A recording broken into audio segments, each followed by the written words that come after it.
ఎదిరించుకొని మరి media channel నిలబడి వాళ్ళకి ₹1 పైన ఈ రోజుల్లో పెయిడ్ ఇవన్నీ జరుగుతున్నా ₹1 లేకుండా మీడియా ఛానల్ అందరూ న్యాయం పక్కన నిలబడి నాకు సపోర్ట్ ఇచ్చినందుకు పేరున ప్రతి ఒక్కరికి మీ పాదాలకు వందనం అండి.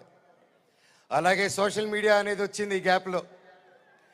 అండ్ సోషల్ మీడియాలో తమ్ముళ్ళు మీరు వీడియోలు చూస్తున్నాను, మీ పేర్లు తెలియదు, మీ పేజీలు చూస్తున్నాను.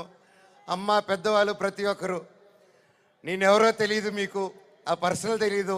ఒక సినిమాగా ఒక బయట మనోజ్గా తెలిసే తప్ప ఒక ఇంటి మనిషిగా ఓన్ చేసుకొని నా కోసం మీరందరూ నిలబడి నాకు ఇంత సపోర్ట్ ఇచ్చారంటే అది ఏ జన్మ ఏ రుణం, ఏ జన్మ ఏ పుణ్యం చేసుకున్నానో, నా తల్లిదండ్రులు ఏ పుణ్యం చేసుకున్నారో నాకు ఇవంతా ఈరోజు ఇంత ప్రేమ దొరికింది. పేరున థ్యాంక్స్ అండి.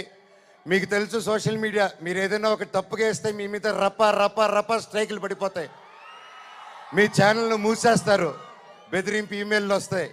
అయినా కూడా డోంట్ కేర్ అని నాకు నిలబడారు చూడు, అది మాది చాలా మా జన్మకి.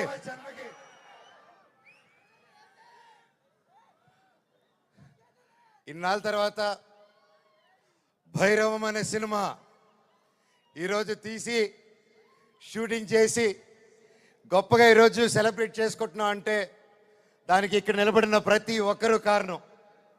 ముఖ్యంగా ప్రొడ్యూసర్ గారు, రాధామోహన్ గారు, శ్రీధర్ గారు. మీరు ఎంతో ప్యాషన్ కాకపోతే ఇలా మేము గ్యాప్ ఇచ్చి మాకు ఈ మధ్యకాలంలో హిట్లు లేవు, నేను అప్పుడు కూడా పెద్ద గొప్ప సినిమాలు చేయలేదు, ఏదో నాకు నచ్చింది నాకు తోచింది ఏదో డిఫరెంట్గా చేసుకోవాలని చేసుకుంటూ వెళ్ళిపోయారే తప్ప అంతంత గొప్పవాడిని కూడా కాదు. అలాగా మా అందరినీ మా ముగ్గురిని చూసి ధైర్యం చేసి మీరు ఈరోజు నిలబెట్టి 50 కోట్ల వరకు ఖర్చు పెట్టి సినిమా తీశారంటే really sir you are really great sir. నిజంగా అండి, ఆయన కోట్లు సంపాదించాలనుకుంటే ఆయన ఎన్నో బిజినెస్లు ఉన్నాయి, అక్కడే ఉండుంటారు. వచ్చి ప్యాషనెట్గా సినిమాలు తీయాలని చెప్పి ఈరోజు నిలబడి ఈ సినిమా కోట్లు సంపాదించే మైండ్ సెట్లు అయితే రారండి. సినిమా తీస్తున్నాం, సినిమాకి డబ్బు పెట్టారు, స్టోరీకి డబ్బు పెట్టారు. హ్యాట్స్ ఆఫ్ రాధామోహన్ గారికి, శ్రీధర్ గారికి. అలాగే నా రక్తం అయిన నా డైరెక్టర్ విజయ్ గారు. సార్ మీకు థ్యాంక్స్ అనేది నాకు ఇంగ్లీష్లో థ్యాంక్స్ అని చెప్పడం నాకు సార్ నా ఇంగ్లీష్లో బాగా తెలిసిన పదం ఒకటి, అంటే సారీ, అదో 2 బాగా చెప్తా ఇంగ్లీష్లో. కానీ సార్ మీరు ఈ క్యారెక్టర్కి మీరు ఇంతకుముందే పెద్ద సూపర్ హిట్లు ఇచ్చారు, మీరు పిలిస్తే ఇంకా ఎంతెంతో పెద్దోళ్ళు వచ్చి ఉంటారు, తమిళనాడు నుంచి సూపర్ స్టార్లు వచ్చి ఉంటారు, బాలీవుడ్ నుంచి మీరు తెచ్చుకోగలుగుతారు. ఇవన్నీ కాదని తిరుపతితో గుర్తుకొచ్చాడు చూడండి సార్, మీకు thank you sir, thank you. జీవితాంతం రుణపడి ఉంటాను సార్. సినిమా చాలా గొప్పగా తీశారు డైరెక్టర్ గారు, మనస్ఫూర్తిగా. నేను ఎన్నో ప్లాన్లు చేశాను, లాంచ్ రీలాంచ్ ఇలా చేద్దాం, అలా చేద్దాం, ఇలా చేద్దాం అని. మనం ఒకటి అనుకుంటే దేవుడు ఇంకోటి అనుకుంటారండి. శివుడిని శివయ్య అని పిలిస్తే రాడు,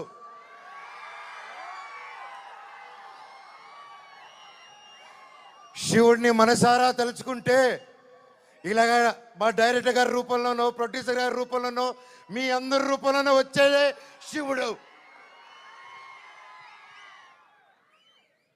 అలాగే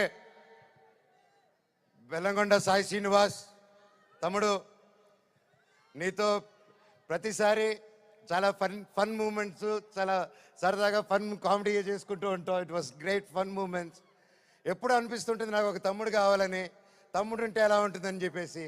నాకు ఇది తమ్ముడు ఎందుకు పుట్టలేదని అనుకుంటున్నాను. థ్యాంక్ యూ తమ్ముడు.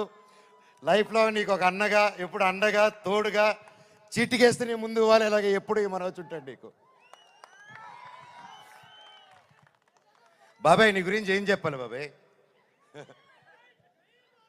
నారా రోహిత్ నా ప్రాణ స్నేహితుడు. చిన్నప్పటి నుంచి మా అనుబంధం